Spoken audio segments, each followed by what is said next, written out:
Assalamu alaikum. First of all, thank you all for inviting me to come here. I've prayed here a few times before. Maybe my most recent time I came here for Taraweeh in Ramadan. I'm from Dallas, but Irving more specifically, so I'm usually in that area. My name is Abdul Kareem Selwady.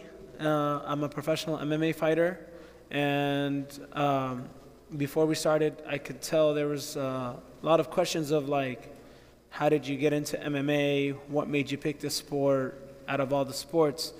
And really, basically, I feel like I've been chosen to go down this path since I was born, because for as long as I remember, I was always very hyper, always energetic. My parents tried to move me away from fighting as much as possible since I was a kid, because they could tell this is what I was just very aggressive but energetic. I was never a bully.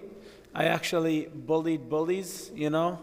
Assalamu alaikum. That's actually, haven't seen him in a very long time. He's actually one of my childhood friends. So anything I say about my childhood, he's there to check it. Is it true or not? So subhanallah. So basically, since I was very young, you know, mostly like every one of you, and I say that because my dad was an imam, and I was always in the masjid, right? So we'd always have these masjid beatdowns, you know, all the adults are in their halaqas or praying, and we're in the back wrestling, WWE, just trying to jump on each other, choke each other. Since I was young, you know, I could tell that's what I loved the most. And my parents put me in soccer, in baseball, football. I mean, I did everything you could think of. Another thing me and Brother Mustafa used to do a lot was skateboarding and skating, like literally tried everything. Everything was fun and it was okay for me, but it just never felt complete. Never really let out all that energy, and I never felt like I could really express myself. It wasn't much of a challenge to me, and then that's why I just kept falling in love with fighting even more. Like there's always that tougher guy that you could beat. There's always that tougher challenge that you could do. To me, fighting wasn't just going in a ring, facing another guy and fighting. No, it was everything to me. It was the hard training. It was taking care of your diet, your recovery. There's so much that goes to fighting that people don't even realize. You know, just going in the ring is just like the bonus and like the type of reward you get, a feeling of all that work that you put in, you get to show it and prove to yourself, you know, what you could do. But I played all the sports growing up. I'd get in trouble in school, just having extra energy, just roughhousing with my friends. Always got in trouble. But then one day I actually joined an MMA gym without my parents really knowing. That same gym had like cardio and lifting, so that's what I started to do there first. And after hearing, people shouting in the room and just like, training, I'd look, just take a peek. I was like, man, this is pretty interesting. I was like, can I try one day? And they let me in. I got in, and it was actually sparring day. They just put on some gloves, started fighting. A little blood came out. I was like, this is amazing. I want to do this.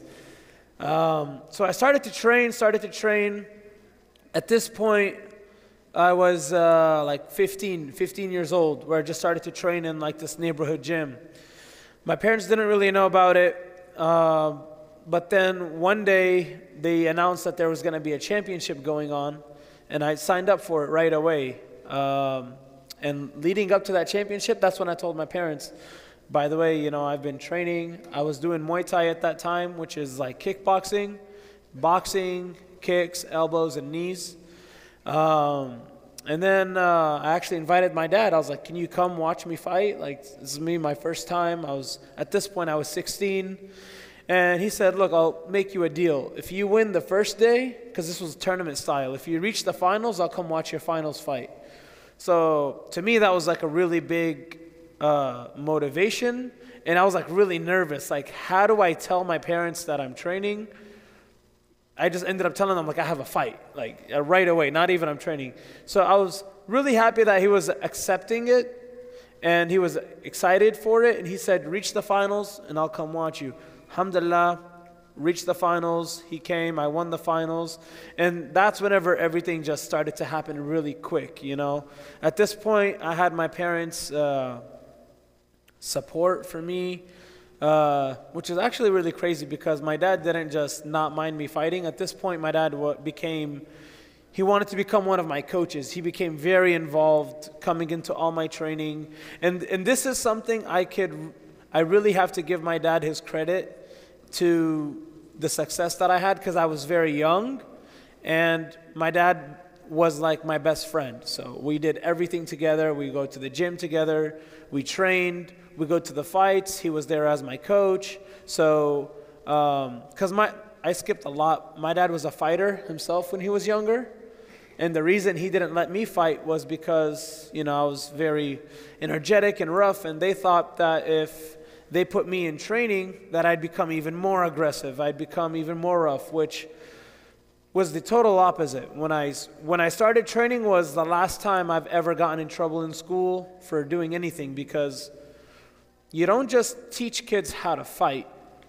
It comes with a lot of discipline with it. You know, you're not just, you have that confidence and discipline to not have to use any of what you're training outside of the gym. That's it. You go in the gym, you use all your energy, you know, you get a good workout in, and that's it. You're out, you're happy, you're smiling. Like, I like to believe I'm one of the most peaceful people outside of the gym. You know, when the gloves are off and there's no competition, there's nothing to fight another person, there's no reason for me to fight.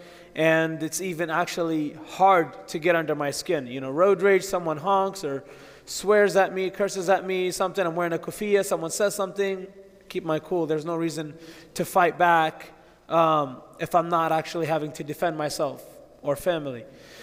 So with my dad being there by my side, started winning these local tournaments, local championships, and then, you know, the more I started to win, alhamdulillah, the more I grew out. And then I started to reach out to bigger gyms in the area. All of this was taking place in Jordan at that time.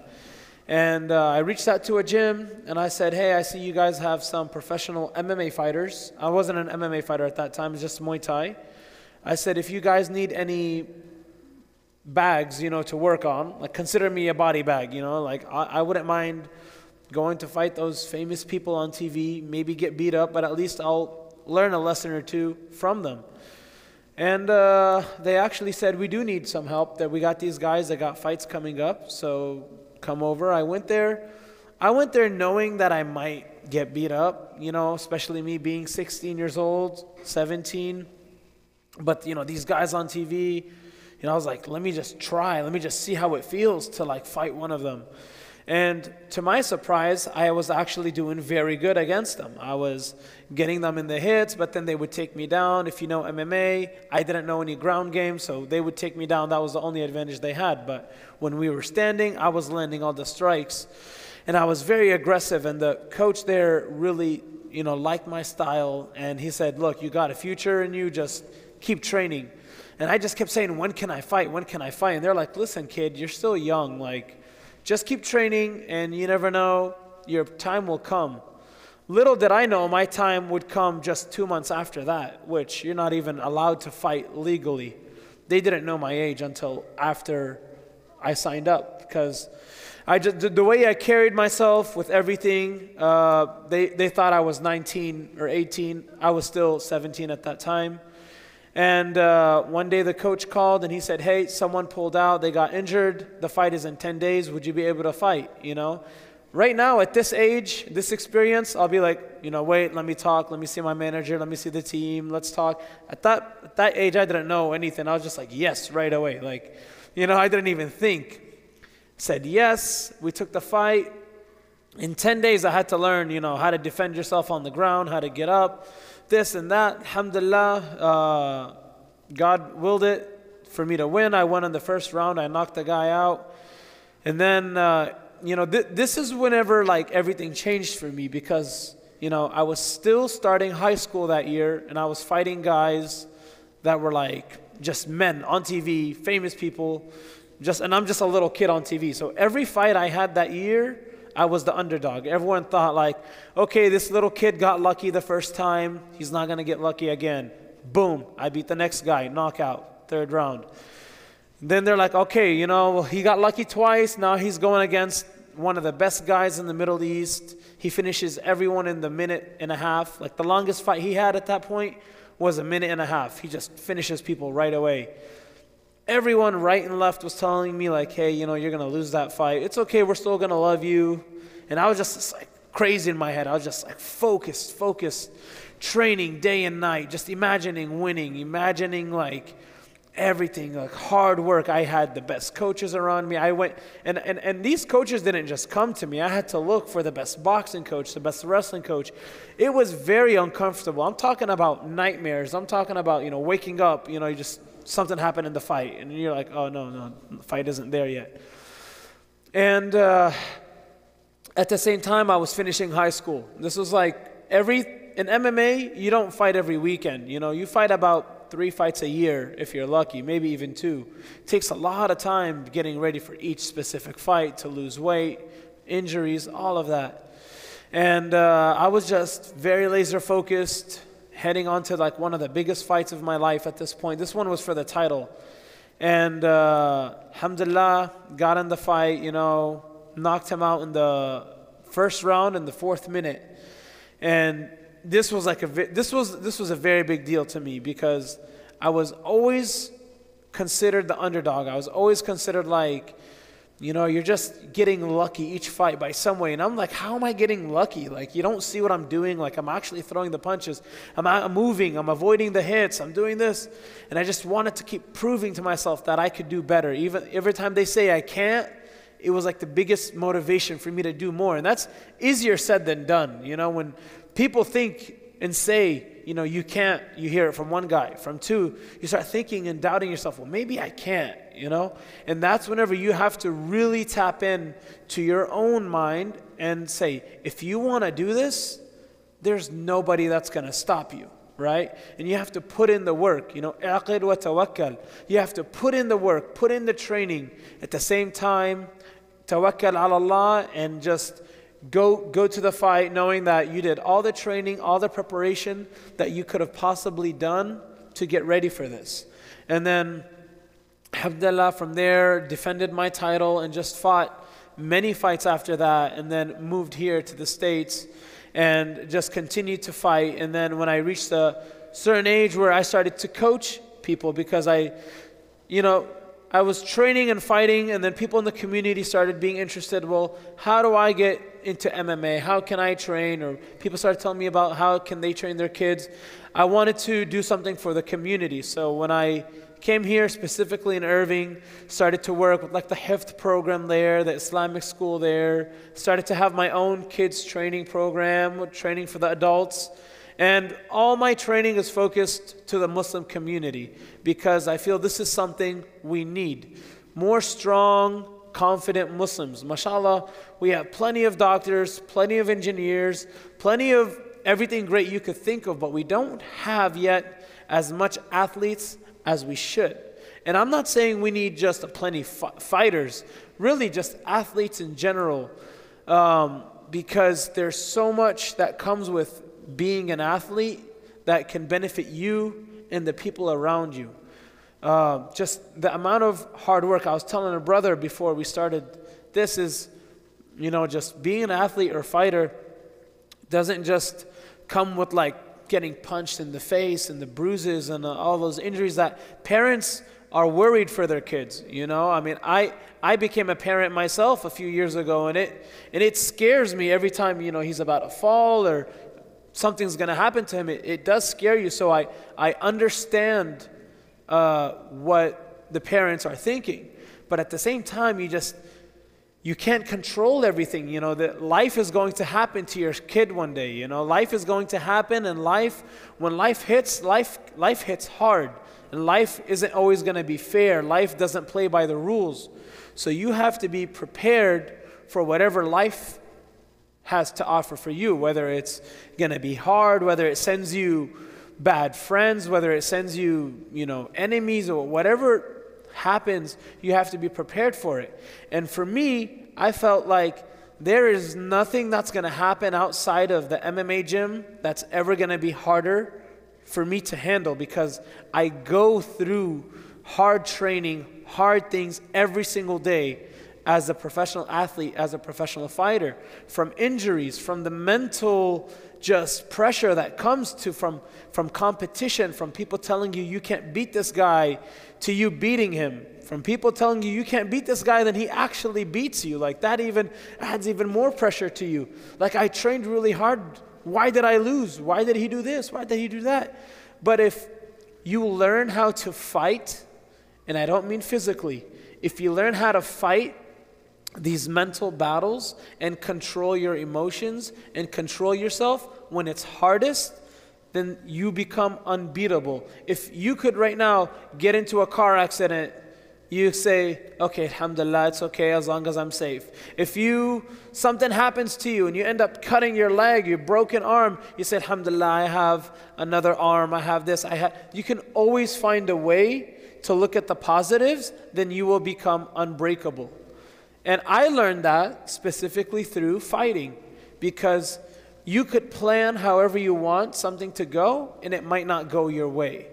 But you learn to control the controllables, and then just deal with everything that just comes your way. Like, fighting, I could compare fighting to anything in life. Life is throwing at you punches, you learn how to, move with the punches, move and avoid, or just take the hits and just keep moving forward. And that's, for me, how I like to show people, like, you don't have to be a fighter to apply this to your life. You could be an artist, you could be a doctor, you could be a student, you could be anything you want to be, but you just learn the principles of how to fight back and how to just keep moving forward and not let things break you. Now, I'll tell you one thing though, because fighting itself, or being an athlete, or being on any type of platform where you could get a little famous, comes with a lot of things. It's a double-edged sword. You might think it's cool, it's fun, but it also comes with a lot of things. It could make a lot of haram things more accessible to you, right? Maybe like drugs, like alcohol, whatever. So many things could become more accessible to you because it's considered cool, right? Now, this is where I need you guys to really focus and listen to me, because like I said, everything I say is not just applied to fighting or being an athlete. It could be applied to anything. But specifically right now we're talking about fighting. You will do as good as the people you keep around you close. Okay, so if you have a negative or bad surrounding of athletes, of friends in the gym, right? Then that's how it's going to show in your performance, and it's going to show on you as a human being. You see some really good fighters, some really good athletes on their rise. They come from nothing, they do great. As soon as they get really famous, as soon as the money gets to their head and the fame gets to their head, they start to fail, because they fall into that, they failed. All this became accessible to them and they didn't know how to deal with it. So what I'm telling you is, get yourself a good group of friends, right? And your parents don't have to pick your friends for you. You could be smart enough to see, what does each of my friends add value to me, right? And I'm not telling you this as anyone younger than me. I'm still at this age. I'm very picky with who I spend my time with. Very picky on who I spend my energy and just the surrounding I have, because that surrounding is either going to make me a better person, a better athlete, a better fighter, a better father, a better Muslim, or worse in every category that I mentioned. Okay, so for me personally, as in MMA, I have like a good group of friends, and a lot of them are Muslim actually.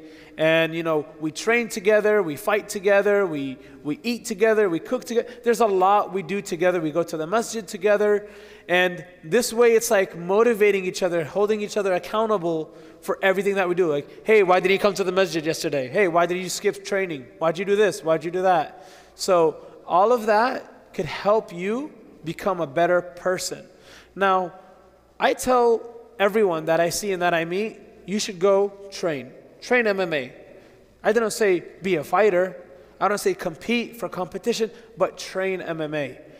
Train fighting, boxing, jiu-jitsu, wrestling. You don't have to get punched in the face. Do jiu-jitsu, do wrestling. It's going to come with so much positive that you don't have to win a fight or win a match for you to be worth it to do this, right? You just fall in love with getting better, getting stronger, that feeling that you get. And, if you just go to the gym and work out, that's fine. But with martial arts, the more you learn, the more you realize you don't know yet as much. And for me, that's why I love fighting. That's why I love learning martial arts, because it's a continuous learning cycle that the more you learn, the more you train, the more people you beat, the more you understand, like, there's still so much more I could do. And for me, I'm the type, every time I played a sport, I just got bored after a while.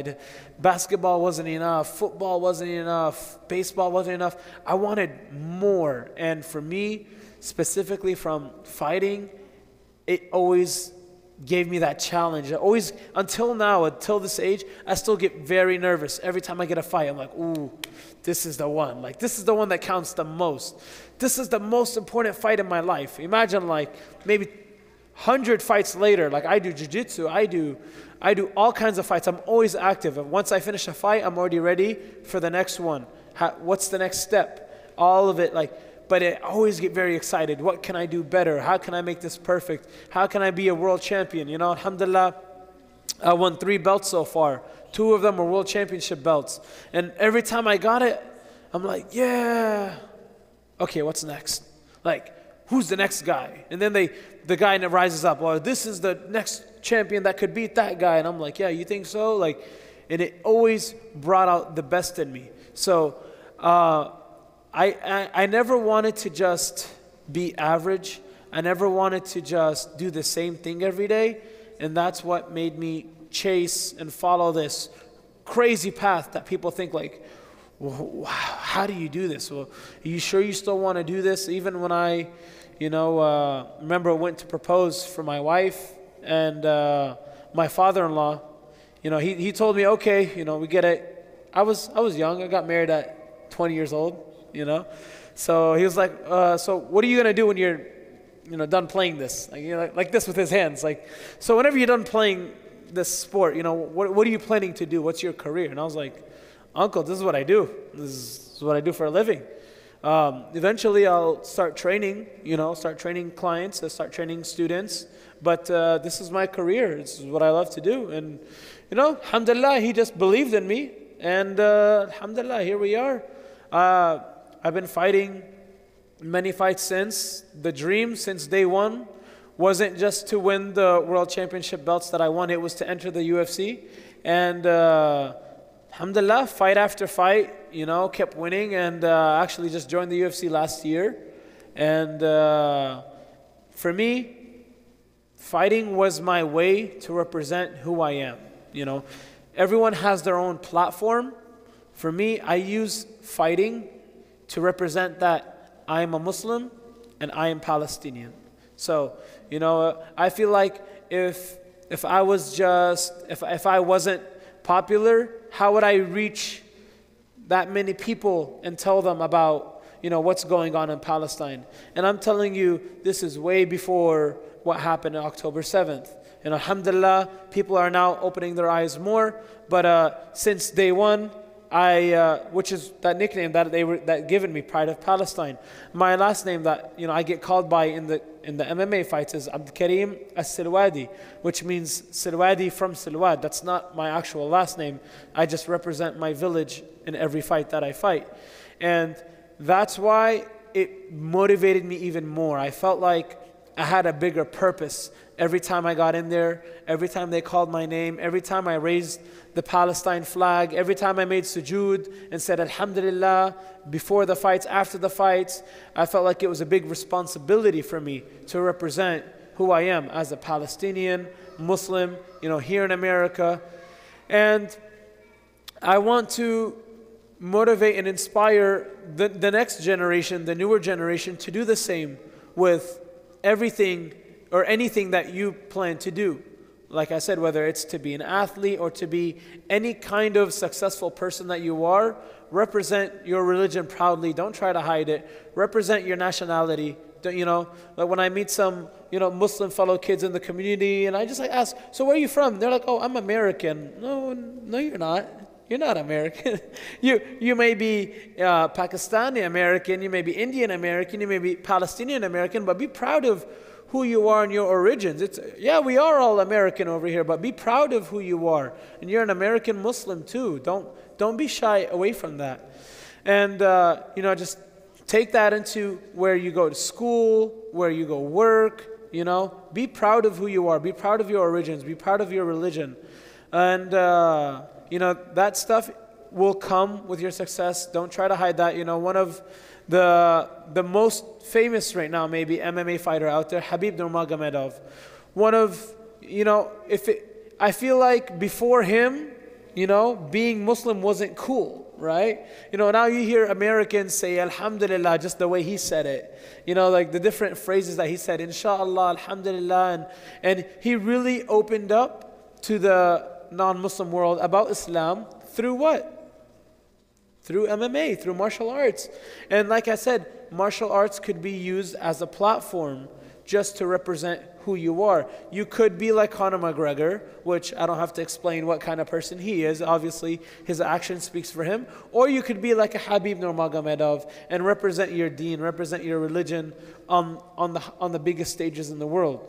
And another thing, I just wanted to say, if there's, you know, we have parents over here, encourage your kids to go learn MMA, right? MMA is such a tough, hard sport.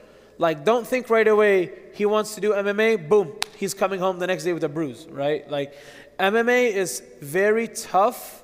It literally filters out who becomes a fighter and who doesn't. But at least from the training, your son or yourself, you're going to get very tough and just confident and just better, right? You don't have to pursue it as a career. You don't have to fight, but just going there and using your energy.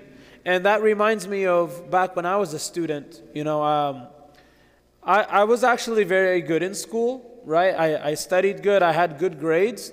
But one of the only ways I was able to study was that I had to train.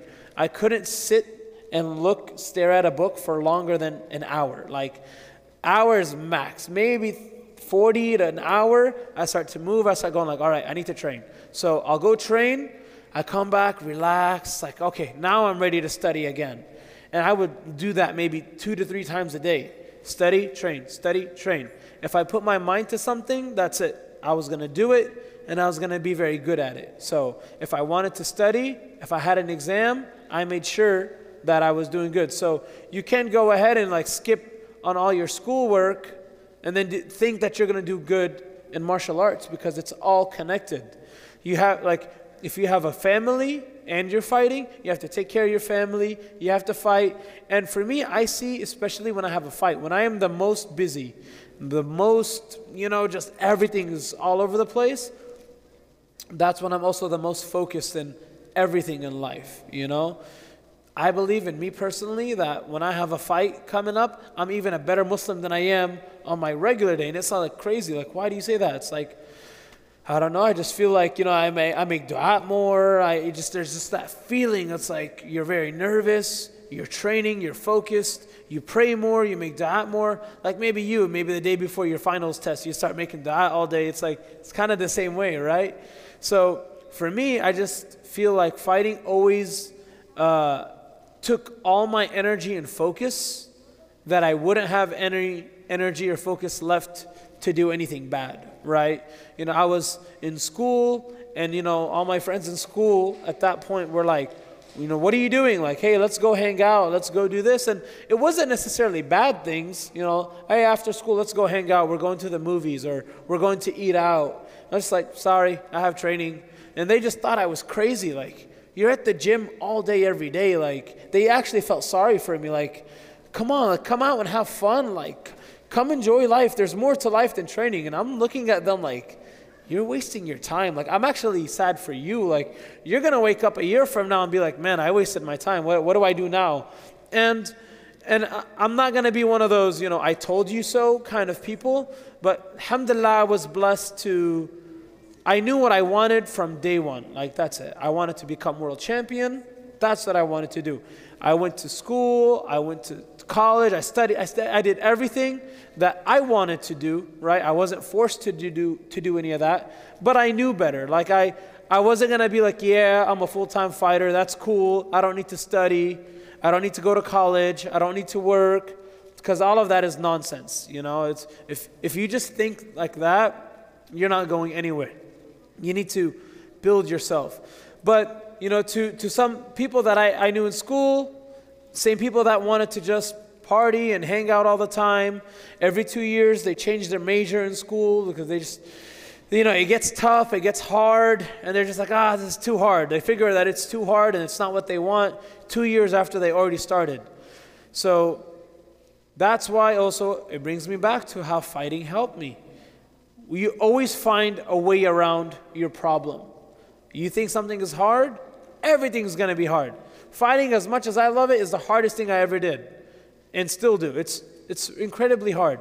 But I'm not just going to quit, because what I want needs a lot of work and a lot of pushing through. So just like anything out there, you know, you want to be a doctor, you want to study, you're going to run into some issues along the way. And you're just going to push through and find a way around it. And, you know, my story is still not done. It's, inshallah, a story that still has a lot more to go. And that's because, inshallah, I'm going to keep pushing, hopefully making each one of you proud. There's also one more thing that I wanted to tell you, and it's actually one of the most important things, because I fell into this trap or into this problem in the beginning of my career. You know, I always said, you know, whatever happens in this fight, I'm okay with it. It's the fate from Allah. It's destined to be. But you know, it's like, obviously I wanted to win. You're right. I'm going in there. I train really hard. I'm going to win this fight. I'm going to beat this guy. But I would say, you know, whatever happens, happens. Like, alhamdulillah, I'm okay with it. Until one time I lost, you know, and I was heartbroken. Like, you know, to me, it wasn't like I went to play soccer and I lost. Like, no, I lost in front of everyone, in front of my dad that I want to make proud, in front of my family, in front of my friends, in front of everyone on TV. I was standing, I was going to beat him, and I lost, right? And I at some points, I just wanted to like dig a hole and hide myself. I was like, how can I look these people in the eye, like, and I just lost the fight. And everyone's like, what are you talking about? You did this and you did that. You're great. And I'm like, no, I can't. Like, and then at that point, you know, it took me a while to realize, actually, my father told me. He's like, didn't we always talk about, you know, whatever happens is the destiny of Allah? Because I'd ask my dad this very dangerous question that, you know, we fall into this trap sometimes. I'd just be like, well, Dad, why? Why did I lose? Why me? Like, why did this happen to me? I trained really hard. I did everything. I left no stone unturned. Why? You know, and he's like, when I kept asking that, he's like, be careful asking that a lot, because, you know, we don't know the reason for everything that we go through right now. You know, you might find out later down the road that what you think is bad for you now is actually good for you. And you might not really find out until later. This might be actually, you know, helping you in the akhirah with, like, you know, giving you some good deeds and taking away your bad deeds, just the trials that you go through. This might be a test. This might be a sign for you to do something, and I just didn't know. I was like, is this a sign for me to stop fighting? Is this God telling me, like, okay, you can't fight anymore? I was like, or is this a sign to push through? I got very confused. And I'd ask, like, why did this happen to me? Like, why not him? You know, I'm the better Muslim than he is. Why did I lose, right? I was making dua. I'm pretty sure he wasn't. You know, he's not Muslim. So how come he won? And once you learn to actually, you know, live and believe what you say, you will be more okay and accepting to everything that comes your way. And that's very important, because I'm pretty sure no one over here has a great day, perfect day, every single day of their life. I'm sure you run into something, your dad says no to something, something you have or love breaks, something happens to you or to your family, and you just start to wonder, well, why? Why me? Why this? Why that? And that's whenever you need to really start to focus in your faith, in your iman, in Allah, that everything Allah has for us planned has a reason. And then I started to see, okay, if I lost this fight, I'm going to make this fight or make this loss make me a better person, which is way easier said than done. People tell you, oh, it's okay, you'll be back stronger. Like, I'm really broken right now. This really hurts. This really sucks. It's not just I go in there and I roll the dice, I lose and I'm out. Like, no, there's a lot before I got in there that happened and took place. And to still lose, it's a big deal. But when you learn to accept the fate that Allah has for you and just move on with it and use it to make you a better person, then and only then you could really become unstoppable. You win, you say Alhamdulillah. You lose, you say Alhamdulillah. You just keep getting better and you learn from it. And this way, nobody could break you. Nobody could, talk bad about your losses and make you feel bad about it again, because at the end of the day, and this is something that I will also tell you comes with maybe fighting or being popular or something, is as you have supporters, you're also going to have people that will just say something negative about you for absolutely no reason. They could never have met you in their life and maybe will never meet you in their life and still have something negative to say about you.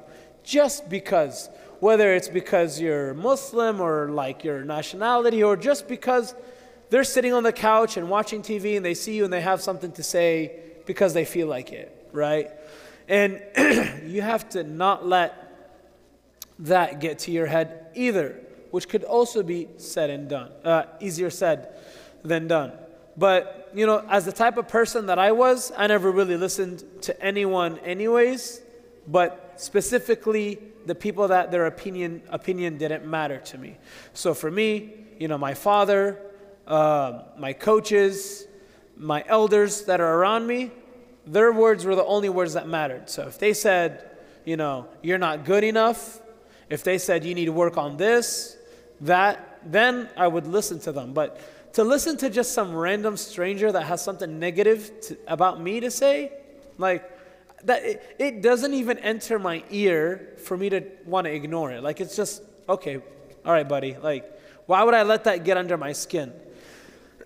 So if you're in school, if you feel under pressure that someone has or saying something negative to you, that doesn't mean you have to react and do something about it right then and there. Like, words is nothing. Like, all right, thank you. You'll be surprised of how insecure bullies are. Bullies project that they're tough, and they're actually the weakest people out there.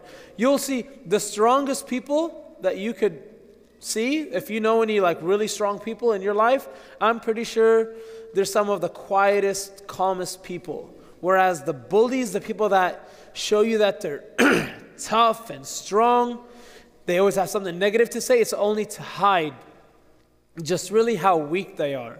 So next time someone's trying to bully you and say something, just smile in their face and tell them thank you, no matter what it is that they have to say. And really, I just wanted to share some of the lessons that I learned, some of the things that I went through, because my coach says this all the time. A smart person will learn from their mistakes. A smarter person will learn from other people's mistakes. Okay, so I'd love to see a really successful and strong Muslim youth come out of our community. If there's anything I can do to help anyone here specifically today, whether it's by answering questions or putting you in a certain direction, talking to your dad about telling you it's okay to fight, I got you guys. No, but really, if anyone has any questions, I can go ahead and start answering, inshallah. I don't.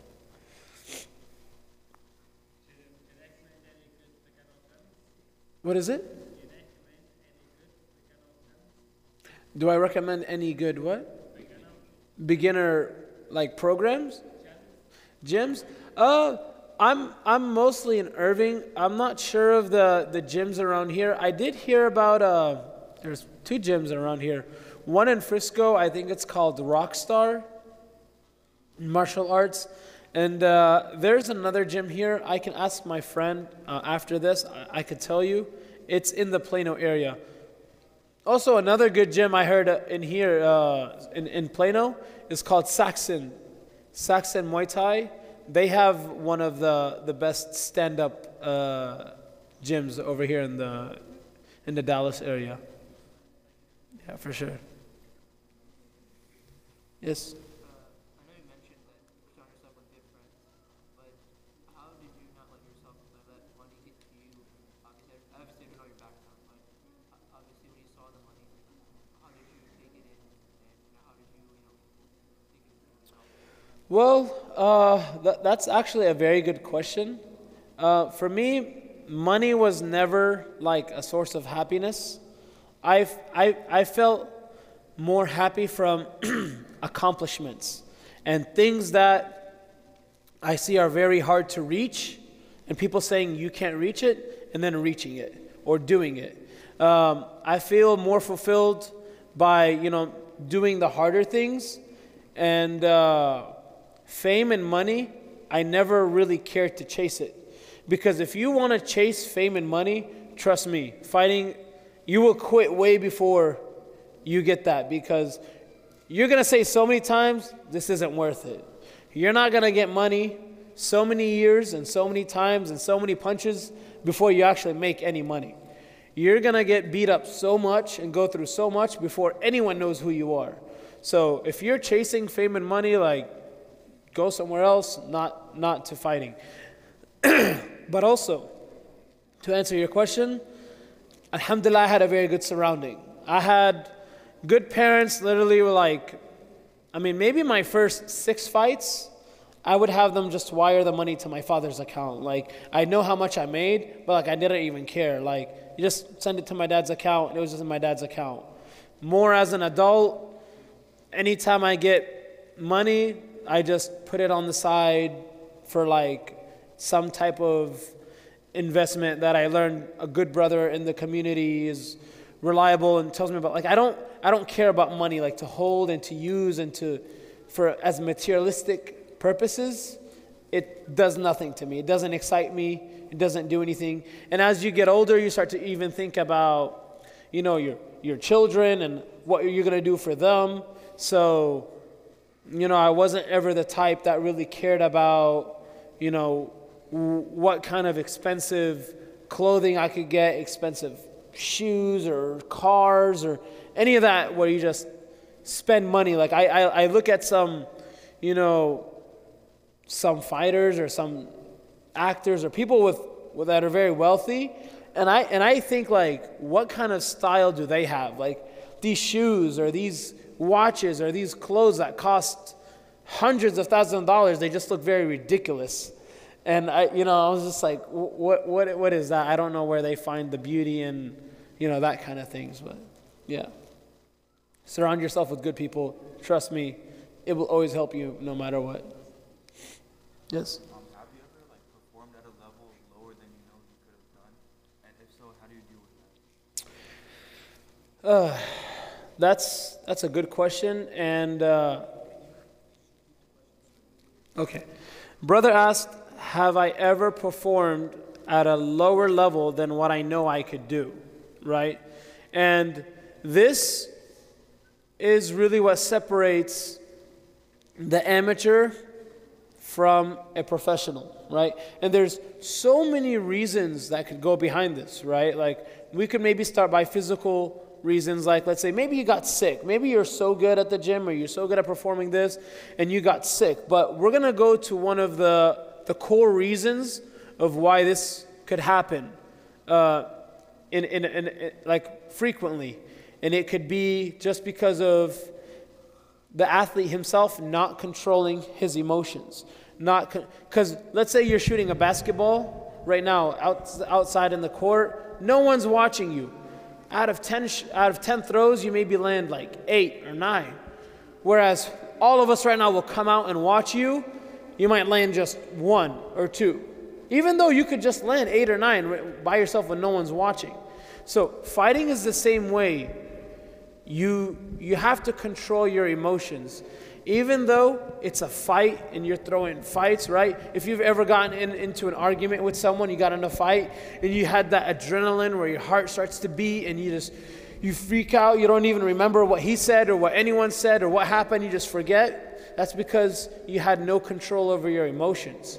You know, right now when I go fight or I'm in the ring, I'm not thinking about like really fighting this guy. To me, it's like playing a game of tag. Tag, you're it. But with my hands, with my legs, with my knees, with my elbows, I think of it like as a video game. Like I hit him, I move, I have an energy bar, my energy bar goes down, goes up. The damage, when I get hit, when he gets hit, he hits me, I don't just see red and I go, oh, he hit me, I'm gonna hit you back. No, you have to control your emotions. And that's what, you know, there's a lot that comes to that. Answering that question is that control is not just something you could say, I'm going to have it. It's something you have to train. It might not be something physical. It might be something mental that you always learn to control yourself. Control what you say, control what you do, control your emotions, slow things down in your head. And yes, I did underperform before. And alhamdulillah, I still won, but I still knew that I'm way better. And then recognizing that you fell in short of what you know you could do better, then you could start to work on yourself.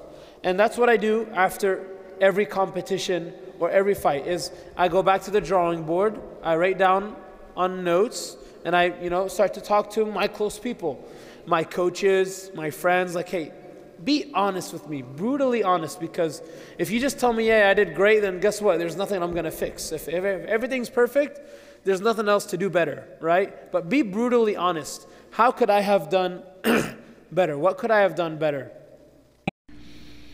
إن المسلمين والمسلمات والمؤمنين والمؤمنات والقانتين والقانتات والصادقين والصادقات والصابرين والصابرات والخاشعين والخاشعات